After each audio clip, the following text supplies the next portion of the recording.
आज जो मैं पढ़ा रहा हूँ आपको मंगलम पाठ की स्तुति है।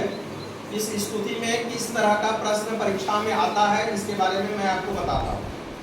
तो पहला कुछ हमारे पास प्रश्न है, 5-6 जो प्रश्न है, इस तरह का आपको 1 नंबर जरूर क्वेश्चन आएगा। तो पहला प्रश्न का मैंने निर्माण किया कि इस स्तुति में कुल कितने श्लोक हैं। आपका जो पहला पाठ पढ़े हैं उसमें श्लोक की संख्या पूछेगा, ठीक है ना। उसमें ऑप्शन दिया रहेगा 1 2 3 4 5 कुछ भी, आपको देखना है उत्तर कितना, 5। समझ गए। अब है क्या, प्रथम श्लोक किस उपनिषद से है, इसी को आपको कई तरह से पूछा जा सकता है। प्रथम श्लोक किस उपनिषद से है, या हो सकता है क्या उपनिषद का नाम 4-5 दे देगा, उसमें आपको ऑप्शन दे देगा। तो तैत्तिरीय उपनिषद इसका उत्तर है। समझ गए। इधर प्रश्न है, इधर उत्तर लिखे हुए हैं। अब है द्वितीय श्लोक कौन सा उपनिषद से लिया गया है, ऐसा भी आपसे पूछेगा। यह प्रश्न कौन है, तीसरा नंबर का प्रश्न है। समझ रहे हैं। तो द्वितीय श्लोक कौन सा उपनिषद से लिया गया है, तो इसमें आपको बृहदारण्यक, इसको अगर पढ़ने में दिक्कत होगा तो आप ऐसा लिख सकते हैं बृहदारण्यक, ऐसा भी बृहदारण्यक उपनिषद के नाम से जाना जाता है। तीसरा श्लोक कहां से लिया गया है, श्वेताश्व उपनिषद से लिया गया है। चौथा श्लोक कहां से उद्धृत है, तो गीता से उद्धृत है। समझ गए। इसमें 3-4 प्रश्न वो बना सकते हैं। तो चौथा श्लोक कहां से लिया गया है, सबसे पहले हो सकता है कि खाली दे दे या श्लोक का नाम दे दे, चौथा थोड़ा सा श्लोक दे देगा, बोलेगा ये कहां से लिया गया है। तो चौथा श्लोक जो लिया गया है वो गीता से, कौन सा अध्याय से, अध्याय 11वां, श्लोक कौन सा था, 38वां। अब ये देखिए 5वां श्लोक कहां से उद्धृत है, फिर गीता से है, अध्याय कौन सा, 11 और श्लोक कौन सा, 40। ये अपने मन का प्रश्न है, वो परीक्षा में प्रायः ऐसा आ जाता है, इसको आप याद कर लीजिए।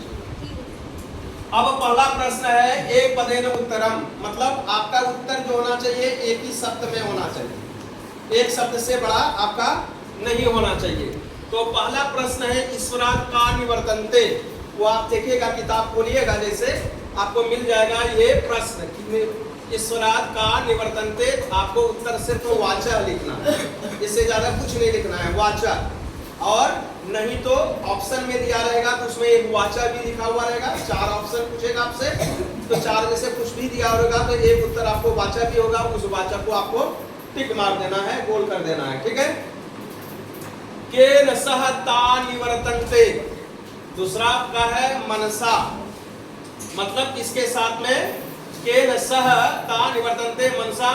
तीसरा है ब्रह्मण किम स्वरूपम, तो आनंदम। ध्वन मर्का कह नौ विभेति, कौन है, विद्वान। अंगो नंबर है तमसः पुत्र गंतुम इच्छति ज्योतिर्गमय। ये पहला प्रश्न का उत्तर आपके पास आ गया। अब दूसरा प्रश्न क्या है, श्लोक आपका जो 5 को दिया गया है, उस श्लोक में कुछ खाली जगह है। तो खाली जगह को हम गोल घेरा में रखे हैं, कहाँ खाली जगह है उसमें आपको भरना क्या है। श्लोक अगर याद कर लीजिएगा तो भारी वाला अपने भरने वाला खाली वाला जगह अपने आप हो जाएगा। तो यतो वाचो, खाली जगह है तो क्या होगा, निवर्तन्ते, वो आप देख के भी अपना भर सकते हैं।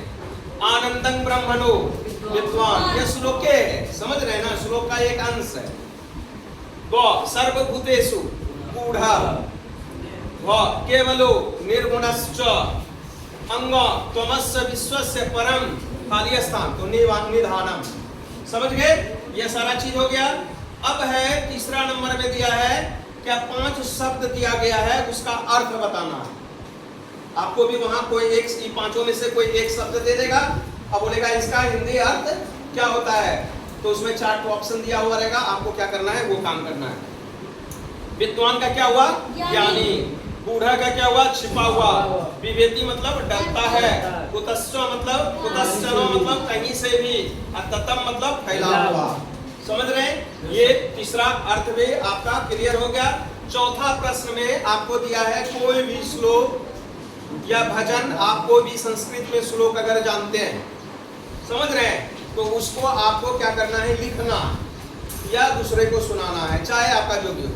तो मैंने क्या किया, पहला वाला श्लोक जो इस स्तुति का है वही लिख दिया, क्योंकि उसको तो आपको ऑलरेडी याद करना ही है। तो वो याद करना है तो वो याद कीजिएगा, तो चौथा एक को श्लोक याद कीजिए तो चौथा स्वतः याद हो जाएगा। समझ रहे हैं? आज घंटी बज गई है।